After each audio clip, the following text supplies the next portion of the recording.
My name is Kristen Fanzon. You are listening to the Hidden Doors podcast, and upcoming is my book review for the book A Hunter-Gatherer's Guide to the 21st Century. I hope that you enjoy this book review. You better freaking enjoy this book review, and if you do, give me a thumbs up on this video. Subscribe to my channel if you haven't done so already. Hit the notification bell so you can stay up to date on more book reviews, podcasts, videos, and everything else coming down. Stay up to date on them, and I hope you enjoy.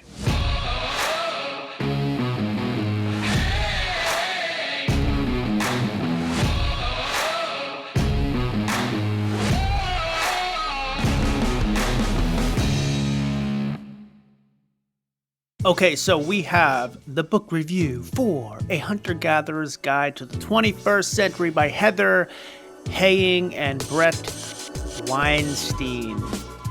So both of these authors are American biologists, and so Heather is an American evolutionary biologist, former professor. Brett is an American biologist and evolutionary theorist. The book was published in September 14th of 2021. There's 320 pages. The price is $14.99 for Kindle, $19.45 for a hardcover. And Amazon has some beautiful reviews for this book. Amazon has a 4.6 out of 5. It's ranked number 16 in evolution in the Kindle store, 17 in cultural anthropology in the Kindle store, and number 20 in biology within the Kindle store. Got some good damn rankings. And why should you read this book? This podcast, I talk a lot about self-development, learning, improving ourselves. And, you can, if you just read self-help specific books about the mindset and having a growth mindset, those aren't horrible things, but you need to expand. You need to expand your damn way of learning. If it's only self-help, very specific niche books, you can read like 10 of them, and then how much more information can you get? I like to expand my reading and learning outside of just self-help into everything, and because you can improve your life in many ways, not just specifically self-help. So I like to read about everything. This is one of the books that is designed to talk about millions and millions of years of evolution and how that impacts us today and how we should be living today. And that to me is improvement. Learning our history, and not even just history at this point. This is like millions and millions of years of learning our biology and how we've adapted and evolved is probably important to understand where the hell we are today and how we can best live. So that brings me into what this book is all about. So in general, this book, it's a summary, not a summary, the summary of this book. It's the purpose of the book is to solve today's issues by looking at how we evolved as human beings. We've millions and millions of years, how we evolved, and we are right now in the past, let's say 200 years, even 100 years, evolving so rapidly with technology, with our culture, that the whole gist is that that's faster than our even biology, and our biology is not catching up to the rate of evolution our culture and technology are going at, and that causes some issues, a lot of issues, which is talked about, but they cover a lot of different issues on how that's relevant. And it breaks down topics like medicine, food, sleep, parenting, school, how you become an adult, and many other different topics. So for example, medicine. Medicine is a beautiful thing, and we have saved a ton of lives and had made people better off because of medicine now in the 21st century. However, this book talks about, sometimes we're doing a little bit of overkill. We're overprescribing. Are we overprescribing to some people when they could actually just fix their anxiety or stress or whatever you would call a disorder with, some good old fashioned exercising and running, a large percent of those people probably don't need to be on medication that dulls them out. And what you're trying to do is just you're trying to fix someone, which doesn't necessarily mean they need fixing. They've evolved from all this time, and people are always going to be different and unique. Doesn't mean you need a pill to make them conform to some thing that you want them to be. And two, the environment they're probably in is causing a lot of the issues they're having. So if they're overly stressed and they having, you might say, that, well, do you have an anxiety disorder? Okay. Well, do you need medication, or do you need more time outside? Need more exercise, need more walks, need more time with nature, as opposed to just staying inside all day. Like, our environment could be messing us up. So that they talk about, much more eloquently than I do, but they talk about medicine, food. I'm a big, big talker on this subject. And I'm actually in the moment, doing a much more strict diet right now that helps with my heartburn. Because previously I had a really strict diet, took away my heartburn. Then, I stopped doing so strict. The cookie every once in a while will come in, and then the coffee, and then little by little the heartburn starts coming back. So now I'm on a very strict diet. I talk about this all the time because learning the information that helped me so much with my diet caused me to eliminate my heartburn. And before that, I was taking pills and Prilosec and medication, and it helped for like 15 days. And then I didn't change my diet, so it was just, in 30 days, I'd have the same crap again. And I talk a lot about food. So, they talk about food here, but basically, you stop buying that damn processed crap. You're not helping any part of your body. And they in this book they say, shop around the edges of a supermarket, because that's where all the stuff that like the fruits and vegetables and meats, the stuff that's perishable very quickly, the stuff that doesn't perish or go bad in like 2 years or 3 years. Something is off with that stuff. Um, Maybe you can find some stuff that's not bad for you, but if your primary diet is shopping in the middle of the supermarket, if it's something like a Stop and Shop, you're shopping in the middle of the supermarket, that is a bunch of crap, processed stuff with, you don't even know what the hell's in it. You read the ingredients, it sounds like a science experiment. If you read the ingredients, it sounds like a science experiment, run away. So they talk about food and not buying the processed crap. And also they talk about not breaking food down to its singular components. And by that, I mean, um, you eat this food because it gives you vitamin E, and you eat this because it gives you vitamin C, right? So if I just don't eat those foods and I just take the vitamins, will I have the same type of nutrition and health? And they argue that you shouldn't be doing that, because the food, you eat the food, it's one of those things where the individual parts are not as great as, the combination of the whole. And so don't be breaking your food down into just like vitamins and try to intake as much as you can as those vitamins. You really need to have a healthy diet. Don't shop in the middle of processed food. Eat fruits, vegetables, meats, things like whole grains, and and not the crap. And don't break your food down into specific vitamins and think that that's going to help your diet, according to this book. Sleep is another thing that's talked about. So it's interesting. This chapter, they talked about sleep. We've adapted as human beings to be around fire, and you know we've been around fire for what? The need for cooking and the need for warmth, and you tell stories around fires, and we've evolved around fires for thousands and thousands and thousands of years. Probably longer than that, maybe millions of years. And the whole thing is that since we've adapted with it, we're more used to that type of light. It's like that dark red light.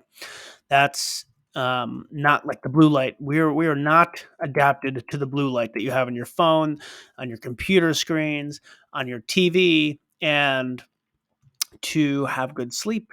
That's why your phones, when it turns like a certain time, your phone may be doing this to measure your settings and the version of your phone, but your phone was likely turning the blue light off at a certain time because that blue light is messing up with your sleep. Some people get really, I think it's called sleep apnea, if I'm remembering the term correctly, where you can't sleep.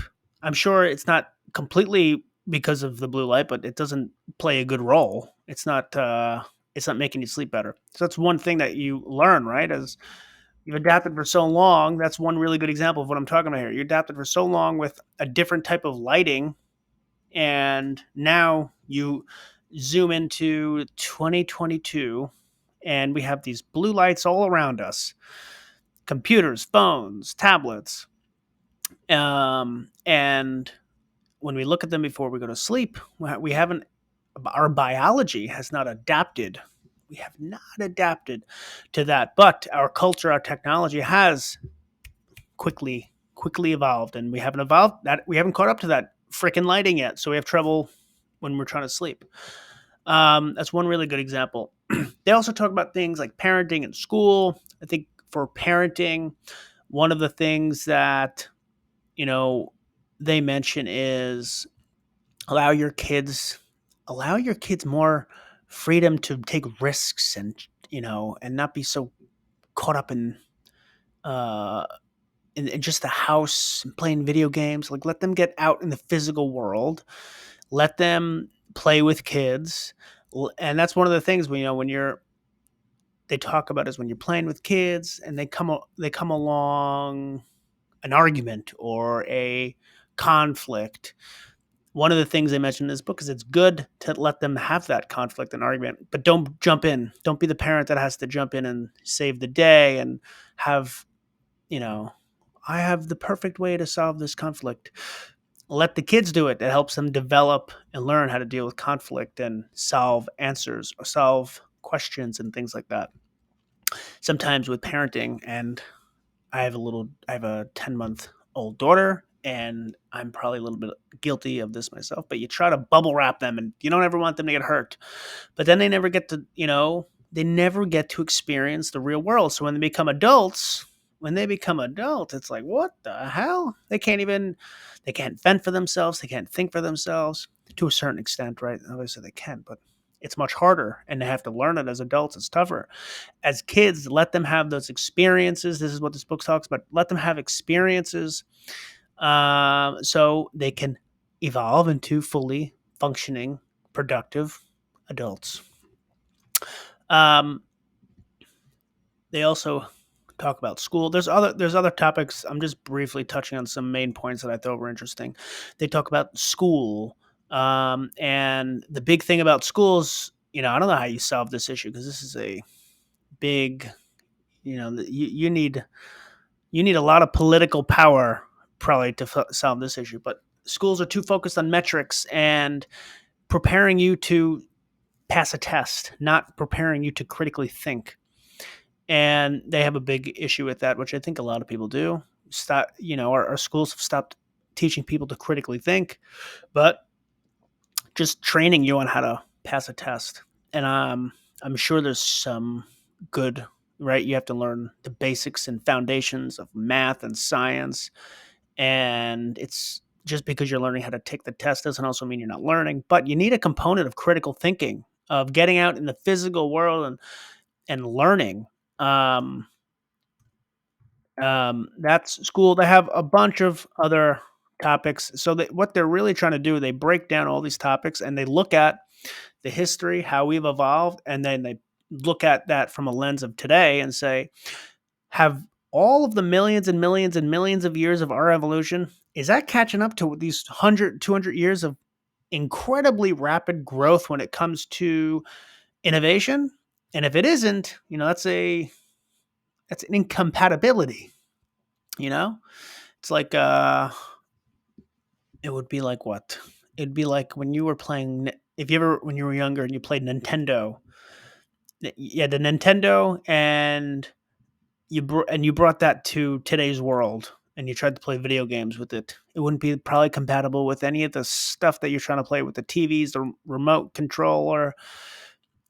That's what it is. It's incompatibility. Millions and millions of years of evolution, and then boom, blue lights, medications, metrics, all this stuff, which, helps a little bit, but yeah, there's also downsides to it.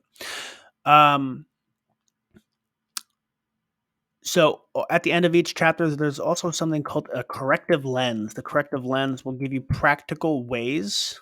So each topic I just mentioned, school, medicine, food, sleep. At the end of each of those chapters, there's a corrective lens. It's practical tips for how you can navigate the world moving in step with your biology and not too out of step with it, so you can be one with your evolution. And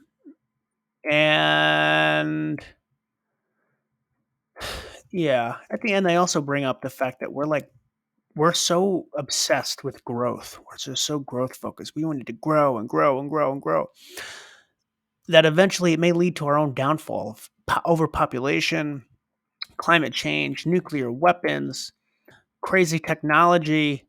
All this stuff may eventually lead to our downfall. And they emphasize the point where we need to stop focusing so much on growth, and more on sustainability. How do we find a way to live with nature in balance, and not just always focused on continuous, nonstop growth with everything we're doing, because it eventually may lead to our downfall.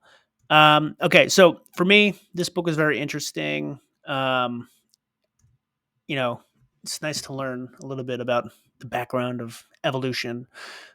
Also, I think it ties it really well together, of practical tips, theory, history, evolution. It's a nice read. So I would recommend it for anyone, whether you're into self-development or not. If you want to learn, read the damn book. It's a good book. So I will leave it there. Go get your copy on the Amazon. I'll put a link in the description. Again, it's Hunter-Gatherer's Guide to the 21st Century. If you have any feedback, any questions, anything at all, leave that in the comment section, and I will respond. Like I do to every single comment. I love to hear feedback and thoughts, even just not on this book review. You're like, hey, Chris, you're doing this book review like an absolute idiot, and you should be doing this, this, and this. I'll listen to you. I will listen, because I love to hear feedback. So I appreciate you listening. If you like what you heard, give me that damn thumbs up. Hit that damn subscribe button if you haven't done so already, and then hit the notification bell so you can stay up to date on more stuff coming down. Like, we got a lot of stuff coming down. Podcasts, book reviews, article reviews, conversations, a lot of stuff. So hit that notification bell so you can stay up to date.